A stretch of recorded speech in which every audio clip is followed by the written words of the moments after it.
भारत के रक्षा मंत्री राजनाथ सिंह अभी कुछ देर पहले यहां सीतापुर के ग्रास फार्म में बूथ अध्यक्षों के सम्मेलन को संबोधित करके गए हैं। 15 जिलों के बूथ अध्यक्ष यहां आए थे अवध क्षेत्र के। राजनाथ सिंह ने जहां बूथ अध्यक्षों को मिशन 2022 विधानसभा चुनाव की जीत का मंत्र दिया, वहीं योगी सरकार के 4.5 साल के कार्यकाल का बखान भी किया। उन्होंने विपक्षियों पर हमला भी बोला और कई बिंदुओं पर चर्चा की।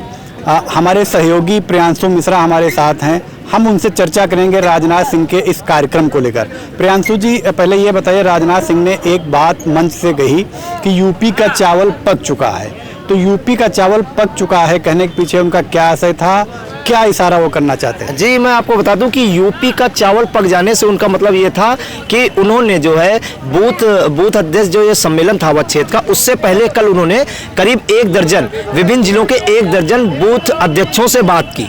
तो जब उन्होंने बात की तो बूथ अध्यक्षों ने जो उन्हें फीडबैक दिया, उसके आधार पर उन्होंने कहा कि हमें अब जो है लग गया है कि चावल पक गया है पूरी तरह से। उनका ये कहना था कि अगर चावल पक गया है तो पूरा चावल निकालने की जरूरत नहीं है हमें, जिस बर्तन में पकाते हैं केवल 8-10 दाने देख के ही हम जान जाते हैं कि चावल पूरी तरह से पक गया। तो उनका कहने का आशय केवल इतना ही था कि उन्होंने बूथ अध्यक्षों से जो बात की, सिर्फ उनका यही निकल के आ गया कि 2/3 बहुमत से इस बार फिर से भाजपा सरकार बनेगी, इसमें कोई संशय नहीं है किसी प्रकार का।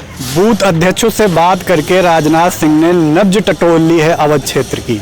उन्होंने जान लिया है कि बूथ अध्यक्षों में जो उत्साह है वह उत्साह इस बार भी 2022 के चुनाव में भाजपा को सत्ता तक पहुंचा देगा, इसलिए उन्होंने कहा कि यूपी का चावल पक चुका है। अब प्रियांशु जी ये बताइए कि रक्षा मंत्री ने जिन्ना को लेकर भी यहाँ पर मंच से निशाना साधा सपा पर, क्या निशाना उन्होंने साधा सपा पर, क्या जिन्ना को लेकर उनका कहना था? उनके कहने का मतलब ये था कि 4.5 साल हो गए, अभी तक किसी भी पार्टी का कोई नेता नहीं निकल के आया। कोरोना काल का भी उन्होंने जिक्र किया कि कोरोना महामारी, भारत जैसा बड़ा देश, अमेरिका और ब्रिटेन इस चीज में बिल्कुल पीछे रह गए, उसमें भी भारत ने कामयाबी हासिल की। एक रोल मॉडल के पेश किया मोदी जी ने, पूरे देश में भारत उभर के आया। तो उनका कहने का सिर्फ मतलब था कि 4.5 साल बाद समाजवादी पार्टी के जो राष्ट्रीय अध्यक्ष हैं, उनको जिन्ना का जिन बाहर आया, वो जातिवाद की राजनीति धर्म के नाम पे करना चाहते हैं। जिन्ना का नाम लेकर उन्होंने कहा, और उन्होंने ये भी एक तंज किया कि जो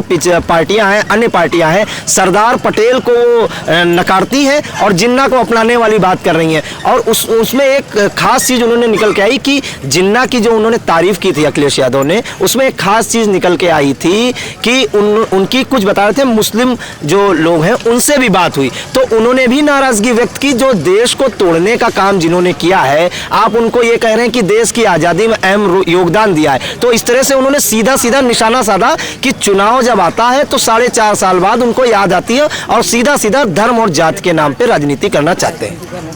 3 कृषि कानून को लेकर भी रक्षा मंत्री ने यहाँ पर अपने संबोधन में उसका जिक्र किया। उन्होंने कहा कि प्रधानमंत्री ने दरियादली दिखाते हुए 3 कृषि कानून वापस ले लिए हैं। उन्होंने ये भी कहा कि भाजपा का सर हमेशा किसान के सामने झुका रहा है, तो और कांग्रेस पर निशाना भी उन्होंने साधा। तो उनका क्या मतलब था? कांग्रेस के ऊपर एक तरीके से तंज कसा उन्होंने।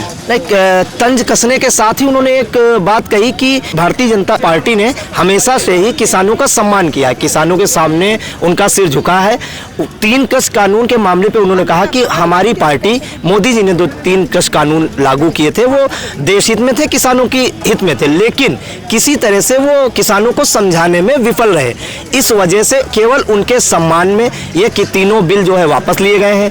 उनका एक ये भी कहना था कि अभी आंदोलन बढ़ रहा था, आगे कभी ऐसी नौबत ना आए कि किसानों का हुजूम उमड़े और कानून व्यवस्था बिगड़े। तो वो किसी प्रकार से ये नहीं कह रहे थे किसानों के ऊपर हम गोली नहीं चला सकते। उन्होंने एक तंज कांग्रेस पे कर दिया कि पिछली सरकारों में कांग्रेस ने गोलियां तक चलवाई, उनकी सरकार ऐसा बिल्कुल नहीं कर सकती। इस वजह से मोदी जी ने किसानों का सम्मान किया, इसीलिए तीनों कृषि बिल वापस किए। और वापस इसलिए किए कि हम किसानों को समझा नहीं पाए कि एक्चुअल में किसान बिल थे क्या।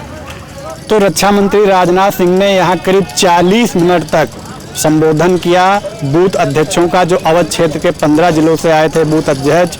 उनको जीत का मंत्र दिया कि कैसे उनको बूथ जीतना है। उन्होंने ये भी बताया कि हम बूथ जीत के ही चुनाव जीत सकते हैं, ये कहकर उन्होंने बूथ अध्यक्षों में एक उत्साह भरा। इसके अलावा योगी जी के 4.5 साल के कार्यकाल की उन्होंने सराहना की और उन्होंने आगे अपना जो है एक तरीके से संकल्प पत्र भी पेश किया कि आगे सरकार बनने पर वो हर घर को नल से जल और हर परिवार को पक्की छत देंगे। इसके अलावा यूपी में मिसाइल से लेकर असॉल्ट राइफल और अन्य सैन्य उपकरण बनेंगे। यूपी में निवेश बढ़ेगा। कानून व्यवस्था की चर्चा भी उन्होंने की। कानून व्यवस्था आज योगी के नाम से अपराधी और गुंडे कांपते हैं। फिलहाल 2022 के नतीजे क्या रहते हैं ये तो 2022 में पता चलेगा। सहयोगी प्रियांशु मिश्रा और कैमरामैन विपिन राजवंशी के साथ मैं उदय चौहान, इंडिया, सीतापुर।